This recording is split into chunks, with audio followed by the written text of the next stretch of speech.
Hey guys, how's it going? This is Natnator, and welcome back to the second part of the Creepypasta series titled Turn It Off. Honestly, I got goosebumps reading this section, and I hope that can translate to you guys at home. I feel like this story brings us back to what makes a classic creepypasta. So without further ado, turn out the lights, get comfortable, and let the story continue.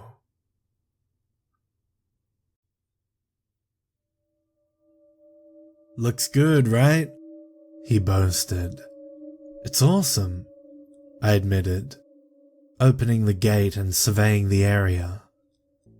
I walked out in between the trees and found a flat spot for the tent.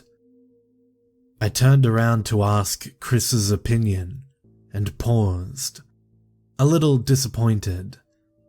It didn't feel like real camping when his house was so obviously in our faces.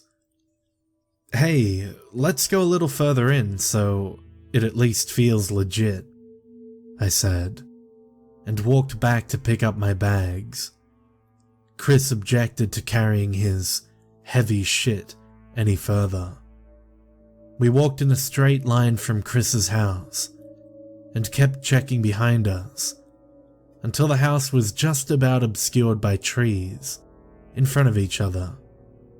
We had only gone a very short way in, but the forest was already thicker and greener.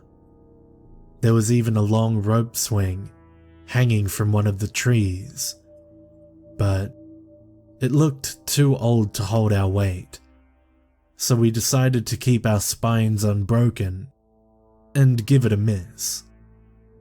I unpacked the tent and set it up with Chris's help, and we threw our sleeping bags inside. I laid down inside to test it out. It was so warm and humid, I had to adjust my breathing for a second. I stepped out again and asked Chris if he had a torch for the evening. I can do better than that, was his response, and he took off toward the house.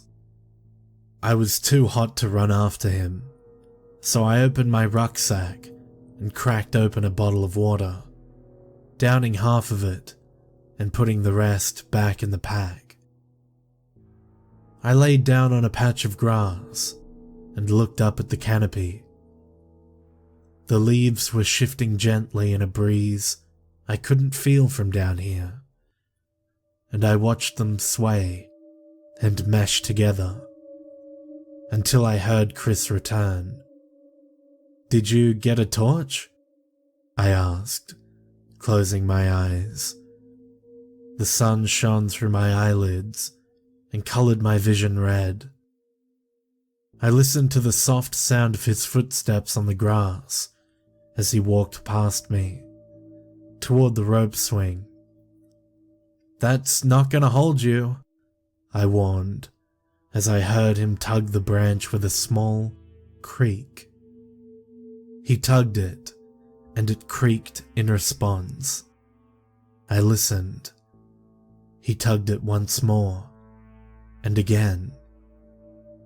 There was a moment of silence, as I guess he was still weighing it up, and then another tug. He continued to tug a few more times, and the creaking followed each one. I was sure it wouldn't hold his weight, and I smiled, predicting one big creak, followed by a snap as the rope or branch broke. I waited as some final tugs were made. Creak, creak. I waited still. Creak, creak, creak. "Yo!" I heard Chris's voice coming from his garden. I sat bolt upright, almost spraining my neck as I snapped my head sideways to face his house. He was jogging through the trees, holding an electric lantern. I switched my gaze in the other direction, towards the rope swing. It was hanging still, nothing nearby. I stood up and turned full circle. Nothing in any other direction. What? I mouthed to myself, walking toward the rope. I tugged it gently. It didn't creak. I pulled it harder. It didn't creak. My mouth went dry. I jumped up, grabbed hold and yanked it down. The branch bent a little as my feet touched the floor. And still, it didn't make a sound. I kept hold of it as I stared up toward the branches. But eventually, the rope gave way under my weight, somewhere in the middle, and a soft thud fell on my ears as the thick rope fell in front of me. Chris was rattling the lantern as he came by. "I've never used this before. I got it for Christmas from my cousin. She buys some weird presents. Ah, I see the swing is dead. Let's have a proper burial in memory of all the joy it gave us." I didn't respond. I continued looking up at the branch, with half a rope swing tied to it. "Hey, are you good?" Chris followed my gaze. "I thought you'd already come back," I said immediately. I wasn't the type to let things slide with an, "Oh, it's nothing." "What?" he replied. "Someone walked by me and was messing around with the rope swing." "Who was it?" "I don't know." "Are they still around?" "I don't know. I had my eyes closed and was just laying there." I pointed. "But then I heard you shout. So I looked around and there was nothing there. I heard them walk by my head." I felt a bit sick. "Look, calm down a second," Chris began. "It's the middle of the day. We're 30 feet from my house. And even if it was a person, so what? It's just some public woods. Anyone can come through here." That made some sense. And he was right about it being public. But then, where were they? I glanced around one more time. However, the trees quickly layered up, and I couldn't see far at all. I guessed it was possible for me to lose track of someone here, in a short distance. "Okay," I said. "Man, I can stay alone in the house for weeks on end, but I can't handle a short walk through the woods on a summer's day." "That's why you've brought some muscle," declared Chris, wielding the lantern above his head, and I laughed. We spent the day walking around the forest, and returned to the tent to get some water when we were too hot. We talked about school, and what our plans were for the future. We talked about dreams we'd had, and ghosts, and creatures that lurked in the dark. Neither of us were too scared of things like that, but they made for good camping stories. Chris told a particularly good one, of a woman who lived in the woods. She had the head of a cat, and if you heard her raspy meow, that meant she was trying to find you. If she stopped meowing, it signified you were found, and she was quickly making her way toward you. It made my skin crawl a little, and we stopped telling stories soon after that. The light of day eventually faded, and it was getting hard to see. So we headed back to the tent for the night.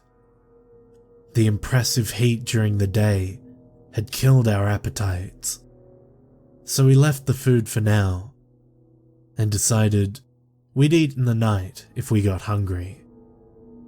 Chris hung the electric lantern at the front of the tent, flicking it on as he did so. It was surprisingly bright and spilled a yellow light onto the ground and onto the trees that faced us. The warm glow looked dramatic, but whatever was beyond the light was hidden in blackness. Our immediate area was clear, but after a few paces, the light seemed to stop dead. It looked weird. Chris ducked under the tent opening, and I followed him. The sleeping bags looked inviting, as the heat from earlier had gone, and it was too cold for shirts and shorts. We got inside and took the lantern with us. "Wait, can you hear that meowing?" I said, my head tilted as I strained to hear. "Yeah, and I can hear some bullshit too," Chris smiled and zipped up his sleeping bag. "Damn, I thought I had him. Oh well." I zipped up my own bag, and we laid there talking for a while. And then, the exhaustion of such a hot summer's day hit us, and we fell asleep. I had a dream that we were walking to Chris's house again, but there were more trees than before, and it was getting dark very quickly. I blinked, and suddenly it was night, with the forest sprawling in every direction. The rope swing hung in front of me. I turned around, and Chris was gone. I heard a creak behind me. A feeling came over me, like I'd missed a step on the stairs. For some reason, I couldn't turn around. I started walking straight ahead, and the rope swing soon came into my view again. I was aware I was in a nightmare. The rope swing slowly lifted itself up into the trees, and I watched it disappear. I walked over and stood beneath where it had been, and there was a rustle above me. As I lifted my eyes to the canopy, a black figure with the head of a cat came hurtling downwards, with its mouth opened horrifically wide. One of its teeth touched my left eye, and I tore myself awake, gasping as I sat up in the tent. My back was damp with sweat, and Chris was asleep next to me. The lantern was still on, and I could see our backpacks at the end of the tent. I took a moment to breathe, and then let myself lay back down, my head thumping on the floor a little too hard. I winced and reached for the bottle of water to my side, downing a few mouthfuls. I couldn't fall asleep with the glow of the lantern on my eyelids, so I sat up and searched the tent for it. I quickly realized the light was coming from outside. "Chris," I said, still confused from sleep. He mumbled something in reply. "Chris, where's the lantern?" Somewhere," he said slowly and sleepily, before turning over. Looking around again, the light was obviously coming from outside. I weighed up the options. Either some murderer had snuck into our tent and done nothing but take the lantern outside, or we didn't actually bring it into the tent and I had remembered wrongly. That sounded more convincing. so I knelt by the tent door and unzipped it. From the opening, I looked around. It wasn't immediately obvious where the glow was coming from. Why couldn't I see it? I looked up. The lantern was resting 20 feet in the air, hanging in the dark. Goosebumps swept across my skin, and I zipped up the door before shaking Chris. "Chris, please wake up!" He heard the urgency in my voice and sat up. "What? What's wrong?" Chris said, rubbing his eyes. "The lantern's hanging outside." "But I brought it in," he assured me. I felt sick as my reasoning broke. We both looked at the front of the tent. "We should go back into the house," I said, my resolve buckling. "I was just a kid in a forest whose parents were away. I'm not walking through the dark," he replied. Chris was now looking worried. "We've got a lantern." I stopped myself. We looked at the front of the tent again. We couldn't sit there forever. We were getting scared as we sat there doing nothing. So this was the plan. We weren't going back to sleep. We would get the lantern back somehow, leave everything here, and spend the night in Chris's house. I hated being the one to go first. I wanted to turn back, even just crouching by the tent entrance. Unzipping the fabric door, I looked around. Nothing. I peered over the tent behind us. Nothing in sight. Literally nothing. Everything was black outside of the light. I took a step out and it was cold. Chris said the same as he stood right by my side, looking over his shoulder. He turned back and saw the lantern in the air. Oh my God. We stood there looking at it for a few seconds that seemed to crawl by. Eventually, I worked out which tree it was hanging from. The broken rope swing at my feet confirmed it. Way up out of reach, the lantern hung above our heads, tied to the other end of the rope that still dangled from the darkness. I couldn't work it out. It was high up. Too high up for even a ladder. The trees were thin and bare, besides the leaves that made up the canopy. There was nowhere to climb. Picking up the length of rope that had snapped off earlier, I bundled it up and tied a knot, and aimed at the lantern. I took a step back and jumped, tossing it into the air. It caught the lantern on its side and sent it swinging. It threw shadows rocking around us. I suddenly wished I hadn't hit it. The light made the shadows lean from side to side with the lantern. The horrible, unnatural swaying made me panic, and my eyes became wet as fear took a solid hold of me. I picked up the rope again and lobbed it desperately at the lantern. I missed, and the bundle of rope sailed off into the darkness. Helplessly, I turned to Chris, who had already grabbed his backpack. He span around and threw it with a yelp, and it hit the lantern dead on. It fell and thudded to the floor with a crack, but the light was still on. I ran to pick it up. I turned to Chris and almost cried with relief. "Okay, go, go, go! Let's go!"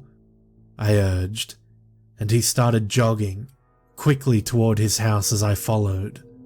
We half ran, half stumbled off into the dark, checking over our shoulders and working ourselves up as our thoughts were consumed by everything that may be waiting in the trees for us.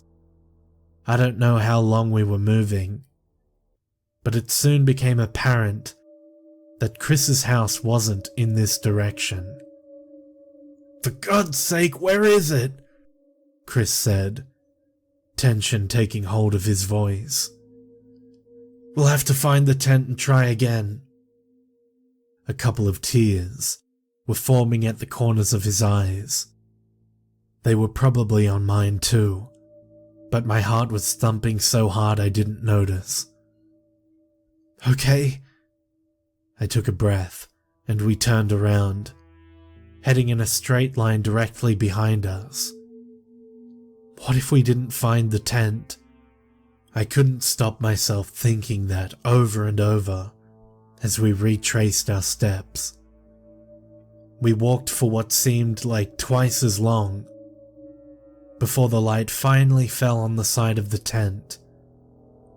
We ran up and stood close to its side, looking around to try and figure out which direction we should go. The silence was like the build-up of a nightmare, right before some horrible thing lurches out at you, screaming. The comparison made me gag, and I scrunched my eyes shut, the hair on my skin lifting. My temples were so hot, it felt like my brain was thudding against the inside of my skull. I couldn't begin to guess where the house was. We could see about 10 feet from the lantern, and then pitch black. There were no clues. Every direction looked wrong. Chris took the lantern from me and walked in a small circle, straining his eyes to try and see. I stayed put. "Chris, turn it off," I whispered to him hurriedly. "What?" he asked. I stepped quickly and quietly toward him, bringing my face to his. "There's something in the tent." His gaze shifted past me, toward the tent, and he stood there staring. We were standing on the left-hand side of the tent, and from this angle, I could just about see the unzipped door hanging open. But I remembered leaving it that way. So that wasn't what was making me clench my teeth together. A few feet away, my rucksack sat outside on the dry earth, with the food I had packed now neatly arranged, trailing from it. Our sleeping bags were also nicely laid out, end to end, making the line of belongings lead straight into the mouth of the tent. I took a careful step forward so the light could pass more easily through the fabric. It couldn't have been a trick of the light. Something big and dark was obviously crouched, with what I guessed was its front facing the open door. I hated myself for not seeing it sooner. It didn't move, or seem to breathe. It just sat, waiting for us to investigate the display it had made. "Turn it off," I whispered again. Chris continued staring, deaf to me. "Chris!" I pleaded in a whisper. A voice from nearby joined in.